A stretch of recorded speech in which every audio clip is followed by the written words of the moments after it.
Iran Israel युद्ध के बीच Iran के सुप्रीम लीडर की चेतावनी।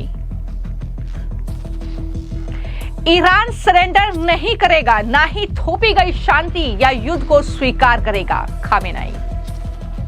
खामेनेई ने ट्रंप को दी चेतावनी, अमेरिकी सेना ने दखल दिया तो अंजाम बुरा होगा।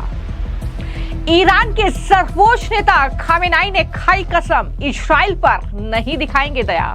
ईरान और इस्राइल के बीच जारी युद्ध ने अब एक नया और भयंकर मोड़ ले लिया है। दुनिया भर के कई देश जो इस जंग में अब तक ईरान का समर्थन कर रहे थे, अब उन्हें अपने पांव पीछे खींचने पर मजबूर होना पड़ा है। इसमें सबसे बड़ा नाम है पाकिस्तान का। लेकिन वहीं इस बीच बड़ी खबर, ईरान के सुप्रीम लीडर अयातुल्लाह खामेनेई ने इस्राइल के साथ साथ अमेरिकी राष्ट्रपति डोनाल्ड ट्रंप को भी चेतावनी दे दी है और कहा है कि अमेरिका ये कान खोलकर सुन ले कि हम सरेंडर नहीं करेंगे।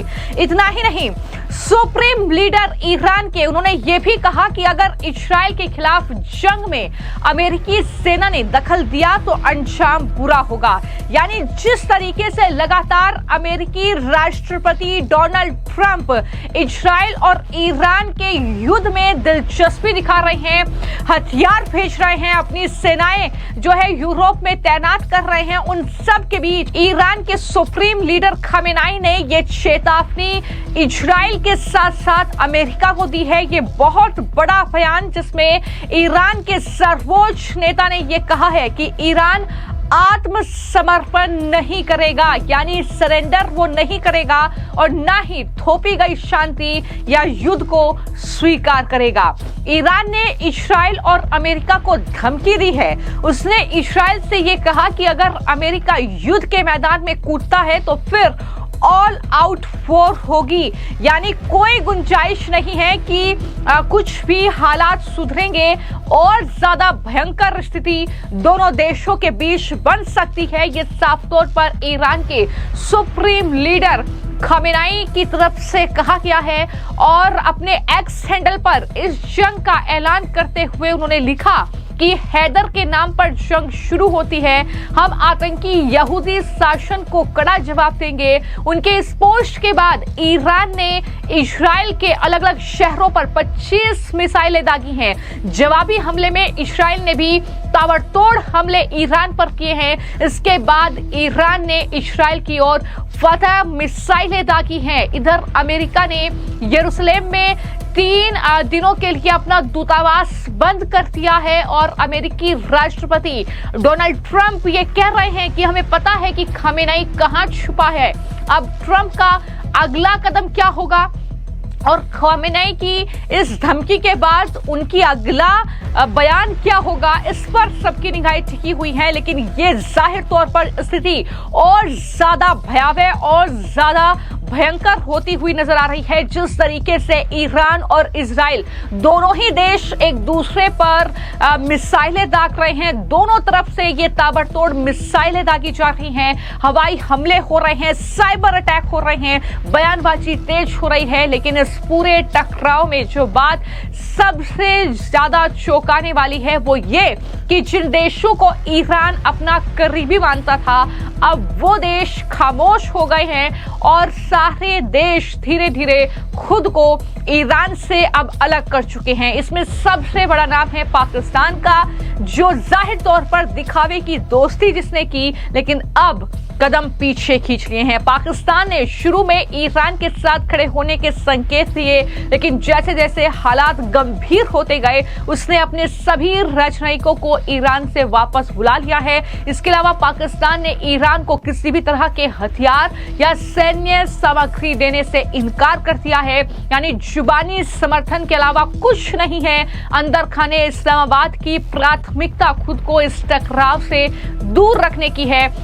लेकिन इस बीच सबसे ज्यादा चौंकाने वाली बात यह है कि एक तरफ अमेरिकी राष्ट्रपति डोनाल्ड ट्रंप है जो इस जंग में, इस युद्ध में इजराइल के साथ हैं, और इस तरीके से अब अगर डोनाल्ड ट्रंप इजराइल के साथ हैं तो वही डोनाल्ड ट्रंप पाकिस्तान के आर्मी चीफ आसिम मुनीर को बुला रहे हैं, उनके साथ लंच कर रहे हैं, मुलाकात हो रही है। तो आखिर इसका मतलब क्या समझा जाए? क्या ईरान से पाकिस्तान को दूर करने की ये डोनाल्ड ट्रंप की तरकीब है?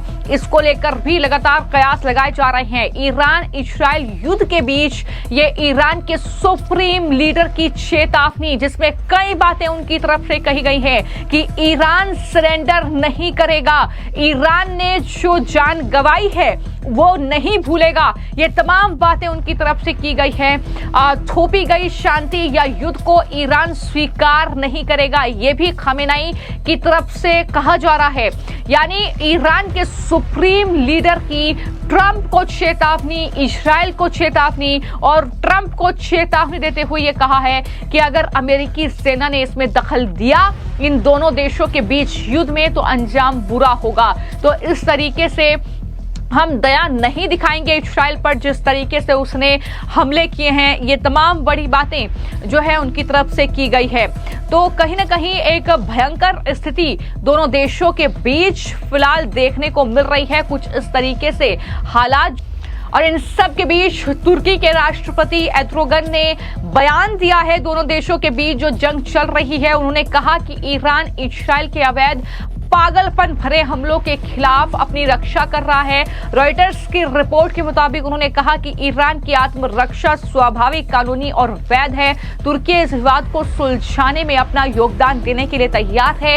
ये तमाम बातें तुर्की के राष्ट्र अध्यक्ष कह रहे हैं। लेकिन वहीं पर अमेरिका की तरफ से जो अपडेट आ रहा है कि 30 फाइटर प्लेन जो हैं वो अमेरिका ने रवाना कर दिए हैं। जी हां, इसका जो लक्ष्य है वो पश्चिम एशिया है। इस बीच ट्रंप की धमकियों से बेपरवाह ईरान के सुप्रीम लीडर अली जो खामेनेई हैं, उन्होंने कहा कि इजराइल पर अब कोई रहम वो नहीं खाएंगे। तो इस तरीके की बातें लगातार की जा रही हैं। लेकिन वहीं पर कुछ तस्वीरें इस युद्ध से निकलकर सामने आई है। ईरान की राजधानी तेहरान पर इजरायली हमले के बाद एक तेल रिफाइनरी से धुआं निकलता हुआ नजर आया है। तो वहीं पर ईरान ने इजराइल पर रॉकेट दागे हैं, मिसाइलें दागी हैं, राजधानी तेल अवीव को निशाना बनाया है, और वहां पर हर्षिलिया टाउन इससे जो खुफिया एजेंसी है उसके हेडक्वार्टर पर अटैक किया गया है।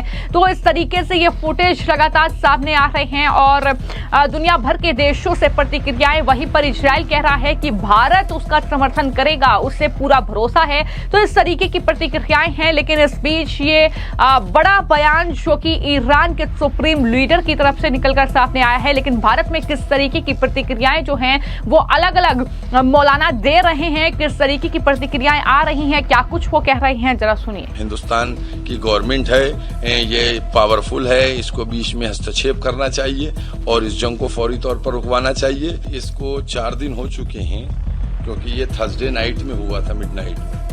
फ्राइडे, सैटरडे, संडे, मंडे 4 दिन हो चुके हैं और 4 दिन से बहुत सी हमारे पास कॉलें आई हैं। इसमें कई तरह की प्रॉब्लम्स जो हैं वो हो गई हैं। ये जो जंग हुई है, जिस जंग को इजराइल ने जबरदस्ती छेड़कर ईरान पर मुसल्लत किया है, ये अफसोसनाक है, क्योंकि किसी के ऊपर इस तरीके से हमला इंटरनेशनल कानून के खिलाफ है। लेकिन इजराइल ऐसा मुल्क है कि जो यूनाइटेड नेशन को भी कुछ नहीं मानता है। तो खैर बहरहाल, तो उसने जो है ये जो जंग की है उसकी वजह से पूरे हवाई रास्ते बंद हैं। हमारे क्या मसला ये है कि जो लोग हज पे नहीं जा पाते हैं वो ईरान और इराक की ज़ियारतों पे जाते हैं कि यहाँ का पैकेज कम पैसे का होता है, इसको कर लेते हैं, जो अफोर्ड नहीं कर सकते हज के पैसे को, तो वो इधर चले जाते हैं। तो इस वक्त हमारे हजारों लोग जो हैं वो इराक से ईरान आते हैं, तो 2 कंट्री जाते हैं, इराक और ईरान। कुछ लोग पहले ईरान जाते हैं, उसके बाद इराक जाते हैं, कुछ लोग पहले इराक जाते हैं, उसके बाद ईरान आते हैं। तो इन दोनों मुल्कों में हमारे जो हैं हजारों की तादाद में एक तो ज़ायरीन फंसे हुए हैं, जिसमें बुढ़े भी हैं, जवान भी हैं, छोटे छोटे बच्चे हैं। बहुत से लोग ऐसे जिनकी बीवी बच्चे चले गए, मियाँ यहाँ है, परेशान हो रहे हैं। तो इस तरीके से कंडीशन बनी हुई है और सब परेशान है। बीमार लोग हैं, वो 20 दिन की दवा लेके गए थे, अब फंस गए वहाँ। उनकी दवाएं जो खत्म हो चुकी हैं, उनके ऊपर मरज बढ़ने का डर है। तो ये सारी चीजें हैं, तो बराबर हमारे पास फोन आ रहे हैं। तो हमने मिलाकर स्थिति जाहिर तौर पर हर बढ़ते दिन के साथ बेहद ज्यादा बिगड़ती हुई और भयावह दिखाई दे रही है और इस तरीके से लगातार ये जंग अब और ज्यादा तेज होती नजर आ रही है। अब देखना यह होगा कि आखिर ईरान के सुप्रीम लीडर की इस चेतावनी के बाद या कह सकते हैं इस धमकी के बाद क्या कुछ माहौल बदलता है, किस तरीके के बयान आते हैं, क्या अमेरिका इस पर पलटवार करता है, क्या इस्राइल की तरफ से किस तरीके का जवाब दिया जाता है, ये कहीं ना कहीं अब देखना होगा। फिलहाल आपकी इस पूरे मामले को लेकर क्या राय है हमें कमेंट बॉक्स में जरूर लिखिए। धन्यवाद।